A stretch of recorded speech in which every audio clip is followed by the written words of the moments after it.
Ya, sementara itu saudara, dalam upaya mendidik generasi muda tentang pentingnya demokrasi, SMP Negeri 31 Batam kembali menggelar pemilihan ketua OSIS dengan format yang sangat mirip dengan pemilihan umum.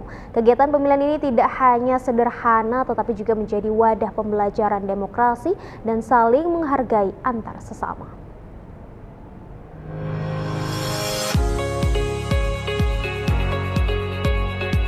Dalam upaya mendidik generasi muda tentang pentingnya demokrasi, SMP Negeri 31 Batam kembali menggelar pemilihan ketua OSIS dengan format yang sangat mirip dengan pemilihan umum.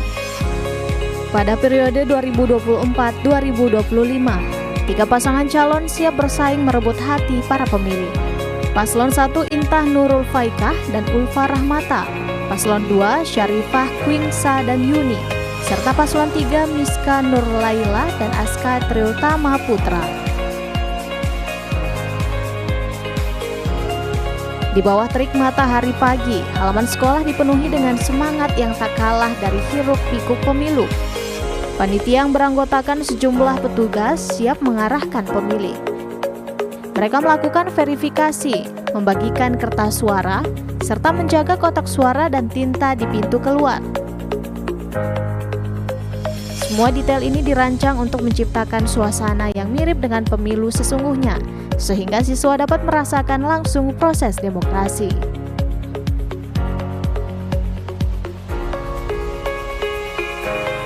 Pemilihan OSIS dengan sistem pemilu telah dilakukan selama 3 tahun terakhir dengan tahapan yang sistematis.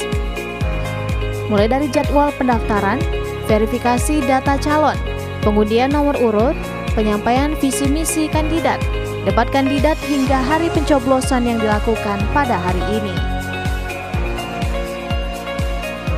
Kegiatan ini mengajarkan siswa bagaimana pemilihan umum yang sebenarnya berjalan.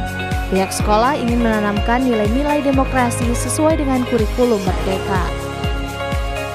Ya, kegiatan SMP Negeri 31 Batam hari ini adalah pemilihan ketua OSIS dan wakil ketua OSIS dengan kami sebut itu PD, Pesta Demokrasi 31. PD 31. Oke.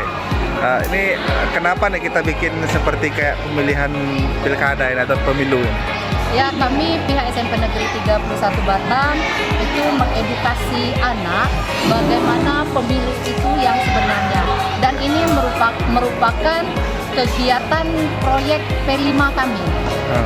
P5 kami dengan demokrasi. Mungkin bisa disampaikan tadi tahapannya apa aja sebelum pencoblosan ini? Tahapannya itu pertama pendaftaran. Pendaftaran ketua OSIS dan wakil ketua OSIS. Setelah pendaftaran itu mereka menyampaikan visi dan misinya. Kemudian juga setelah itu mereka ada debat. Oh, ada debat kan? Ya, juga. Ada debat. Oke. Terus pada hari ini pemilihan. Ya, gitu ya. Dan endingnya hari ini. Tidak hanya itu, para calon pun dipersiapkan dengan matang oleh orang tua mereka. Dari mental, pengetahuan umum, hingga kemampuan berbicara di depan publik. Semua aspek dipoles agar calon-calon ini siap menghadapi tantangan.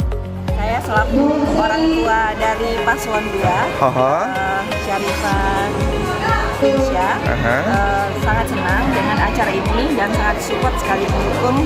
Kemudian persiapannya di rumah, apa yang kurang, apa yang bisa saya bantu, saya mengikuti dan membantu sampai waktu hari Rabu ada debatnya, dipersiapkan dengan matang sampai hari ini. Oh, di rumah pun anak ibu ikut berlatih juga public speaking untuk ini ya? Ya, saya bantu untuk public speakingnya, persiapannya seperti pembukaannya seperti apa. Kemudian kan anak saya ada Olimpiade Bahasa Inggris kan, jadi kelebihannya ditonjolkan di dalam kampanyenya, dalam bahasa Inggrisnya. Meski hanya pemilihan ketua OSIS, para pemilih menunjukkan kedewasaan yang mengesankan.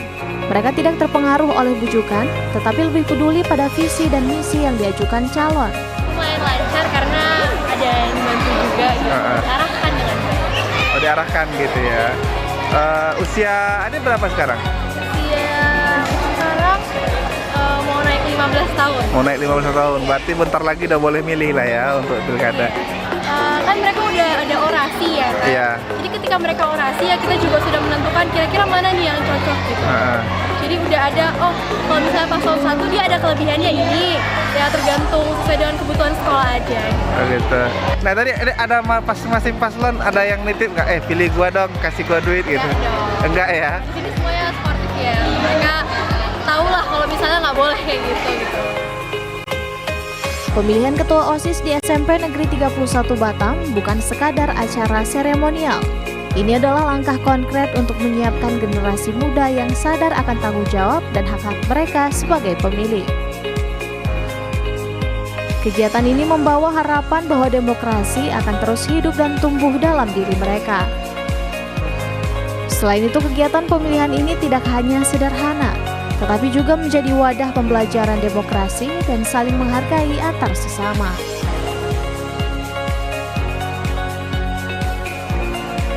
Ferdino melaporkan dari Batam.